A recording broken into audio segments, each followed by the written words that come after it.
Изминатите денови владее многу топло време, поради што е зголемен ризикот кога е во прашање расипувањето на храната. За да се избегнат проблеми по здравието и труења, лекарите излегува со препораки до граѓаните. Неопходна е поголема внимателност, повисоко ниво на хигиена и правилно чување и подготовка на секое јадење.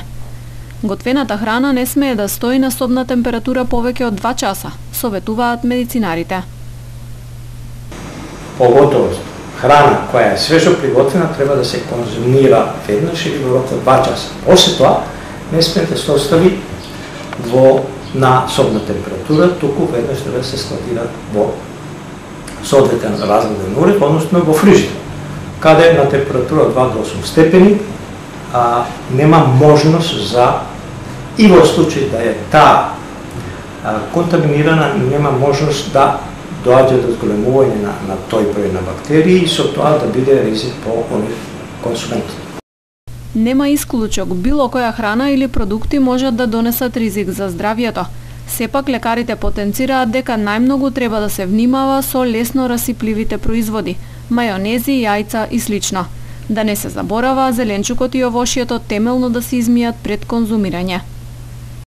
Пред се, млеко и млечни производи, јајце и мајонезот. Тие се најосетливи, како од месо најосетливо е меленото месо. Меѓутоа се поготово хигиена на овошје и зеленчук. Тоа треба да се мие многу добро. Не површно, затоа што и зеленчукот и овошјето се изложени на разноразни контаминации, почнувајќи од инсекти, зеленчукот во земја, од животни и така натаму, така да тука е ризик. Внимателно. Труењето со храна обично се манифестира со гадење, повраќање, диареја, болки во стомакот, покачена температура, општа слабост на организмот, при што е потребно да се побара лекарска помош. На подрачјето на Гостивар Летово не се регистрирани помасовни труења со храна.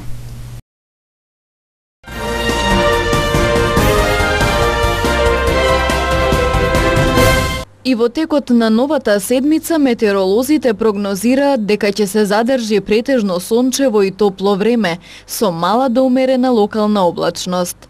Според Управата за хидрометеоролошки работи, утре ќе се задржи претежно сончево и топло, со мала до умерена локална облачност. Во вторник, кон крајот на денот, повторно ќе има зголемување на облачноста, а во планинските предели ќе има и услови за изолирана појава на нестабилност, со краткотраен пороен дожд и грмежи. В среда и в четврток на повеќе места ќе има нестабилна облачност, проследена со пороен дожд, грмежи и засилен ветер. Потоа во наредните денови се очекува целосно стабилизирање на временската состојба во земјава. Најтопло се очекува да биде во средината на следната работна недела. Максималните дневни температури на воздухот ќе се искачуваат во интервал од 30 до 37 степени, но особено во вечерните и ноќните часови поради релативно високата влажност во воздухот ќе се чувствува поголема спарина. Токму поради ова и температурите на воздухот ќе се чувствуваат како повисоки од реално измерените, велат метеоролозите.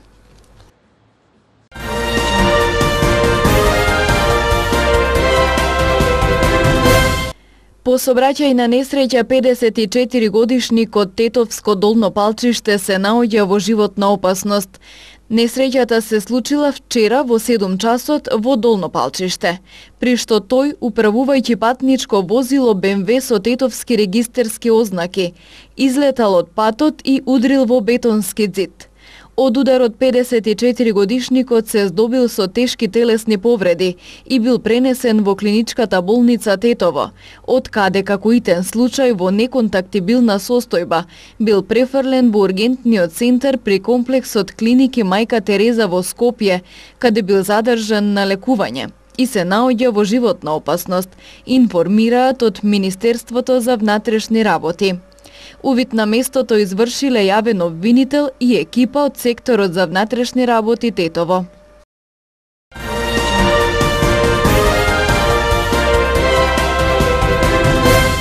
Невработеноста во Тетово од почетокот на годинава бележи тренд на опаѓање, но и понатаму е втор град по невработеност во Македонија, после Скопје.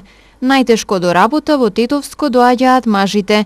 Најголемиот број од невработените кои се пријавуваат се мажи, а тоа е и повеќе од просекот на невработени мажи во земјава. Заклучно со јули во Центарот за вработување Тетово евидентирани се 11.469 лица без работа, а од нив 66% се мажи.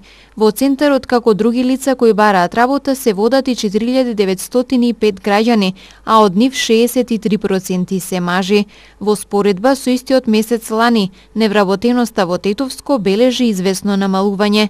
Имено според податоците објавени на интернет страната на Агенцијата за вработување на Република Македонија, во јули 2017 година во Центарот за вработување во Тетово биле регистрирани за околу 3300 повеќе невработени лица од сега. Во споредба и со почетокот на годинава сега имаме околу 1000 лица без работа помалку. Како што покажуваат податоците на Агенцијата за вработување на Република Македонија објавени на интернет, на национално ниво 58% од невработените се мажи, меѓу лицата кои се евидентираат како невработени, а тој процент на мажи е понизок и изнесува 53 кај категоријата други лица кои бараат работа.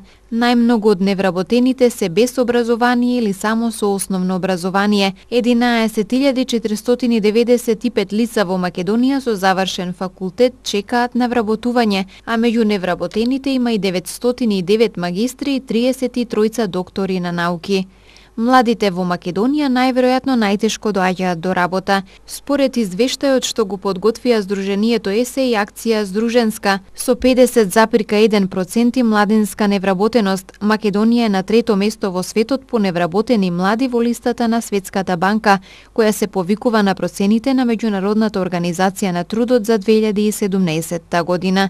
Со поголема невработеност е само Јужна Африка со стапка од 54,2% и Босна и Херцеговина со стапка од 67,5%. Од регионот пак најголема младинска невработеност има Грција, 47,4%, во Србија таа е 33,7%, во Хрватска 29,4%, во Словенија 15,4%, а во Бугарија само 15% од младите се невработени. Според дефиниција, млади невработени се лица од 15 до 24 години, кои се подготвени да работат и кои презеле активности да најдат работа во последните 4 недели. Но како што покажуваат податоците на Државниот завод за статистика на Република Македонија, разочарувачки се и стапките на невработености на младите на 25 години. Според извештајот што го подготвија Сдруженијето ЕСЕ и акција Сдруженска, бројот на активни работоспособни мажи е многу поголем од работоспособни активни жени и изнесува 61%, а кај жените изнесува 39%. Ситуацијата е комплетно различна кога станува збор за неактивно население, кое не е вклучено во работната сила, и тука мажите учествуваат со 35%, додека жените со 65%, што се должи пред се поради семејните обврски и домашната работа, во која е вклучена жената, тоест традиционалните вредности во општеството. Што се однесува до активноста на населението според школската подготовка, евидентно е дека во вкупната работна сила најголемо е учеството на лица со завршено средно образование со преку 54%, потоа следат лицата со високо образование со 23% и лицата со основно образование со 19%.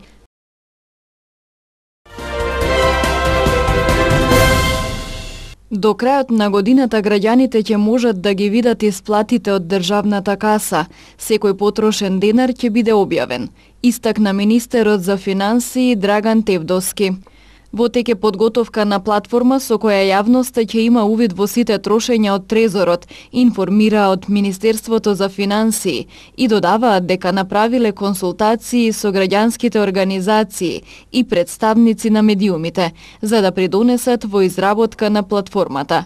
Министерството, како што се посочува, со овој чекор ќе придонесе кон целосно отворање на процесите на управување со јавните финансии кон јавноста. Фискалната транспарентност ја остварува својата цел. Јавноста има увид и прави притисок за подобро трошење на парите преку институциите, а тоа се пари на граѓаните. Европската комисија, која што во изминатите години силно критикуваше за нетранспарентност во јавните финансии, денес токму фискалната транспарентност ја издвојува како еден од клучните успеси на Македонија. Од Министерството наведуваат дека во насока на зголемување на транспарентноста, институциите сите договори за јавни набавки и анекси почнале да ги објавуваат на електронскиот систем за јавни набавки.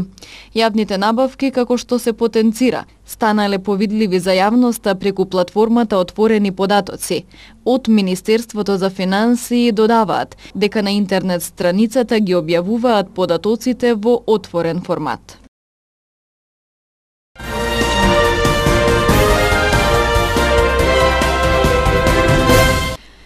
Притисоци секогаш се можни.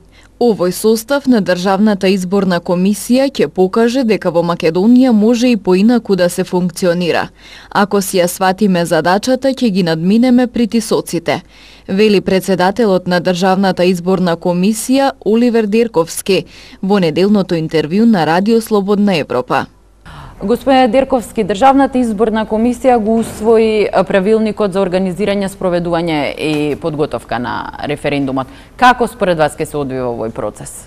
Па согласно законските одредби, значи целиот процес треба да заврши во рок од овие 60 дена. Ние како Државна изборна комисија моравме најпрво да ги донесеме актите кои што ќе значат водилка за нас во целиот процес. Тоа е правилникот за работа на комисијата за овој референдум 2018 година и роковникот по кој што ќе се одвиваат сите действија. Тоа го направивме на првата седница.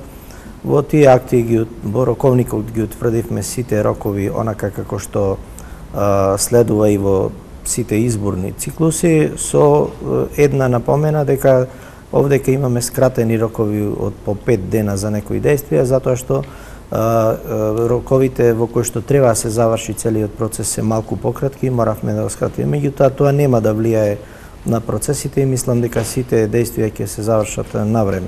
Во однос на правилникот, практично ги предвидовме сите детали кои што законот за референдум ги предвидува, кои што мора да следат понатаму се до 30 септември, до денот на гласањето, и начинот на кој што ќе се одвиваат сите действија, и онаму каде што законот за референдум не предвидува одредени прецизни одредби за некои действија, согласно истиот закон кој не упатува на употреба на одредбите на изборниот законник, и тоа го направивме, значи ги внесовме тие одредби во правилникот за работа за да се допрецизираат одредени работи.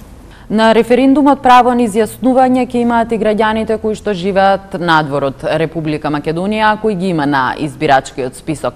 Како ќе се одвива гласањето во диаспората? Граѓаните кои што сакаат да се пријават да гласаат во дипломатско-конзуларните представништва ќе можат да го остварат своето право, додека сите оние кои што нема да го направат тоа се во на живење со место на живење во некоја од државите во светот, ќе можат истото, доколку не се пријават на тој список, да го направат и дома, значи да дојдат и дома.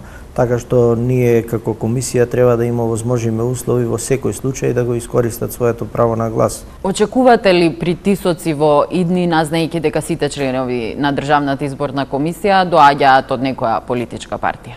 Притисоци се секогаш можни, меѓутоа ние сме тука сите доволно искусни да ги надминеме сите тие искушенија, така што сметам дека овој состав на Државната изборна комисија ќе покаже и докаже дека може и поинаку во Република Македонија да се функционира, ако ние сите си ја сватиме задачата која што ни е дадена, ќе ги надминеме сите тие притисоци. Дали референдумот ќе се смета за успешен доколку не биде исполнет цензусот? Законот точно за референдум предвидува кога е успешен, кога е неуспешен референдумот на државно ниво, се смета за успешен доколку се исполни цензусот, односно излезат 50% плюс еден гласач и од нив гласаат позитивно, односно за повеќе од половината. Значи, доколку не биде исполнет цензусот, во тој случај резултатите од референдумот нема да бидат релевантни? Така вели законот. Целосното интервју на Радио Слободна Европа со председателот на ДИК Оливер Дерковски ќе го гледате на програмата на телевизија КИС денес во 19 часот.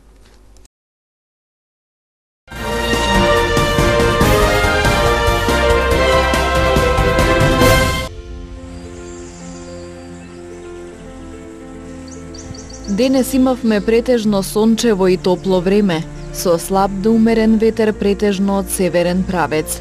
Утринските температури се движеа од 17 до 24, а дневните од 27 до 32 степени.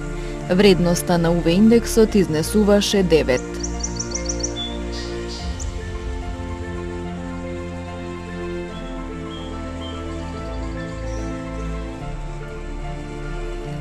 Утре не очекува претежно сончево и топло време, со слаб ветер од променлив правец. Утринските температури ќе се движат од 17 до 24, а дневните од 28 до 33 степени. Вредноста на УВ индексот ќе изнесува 8.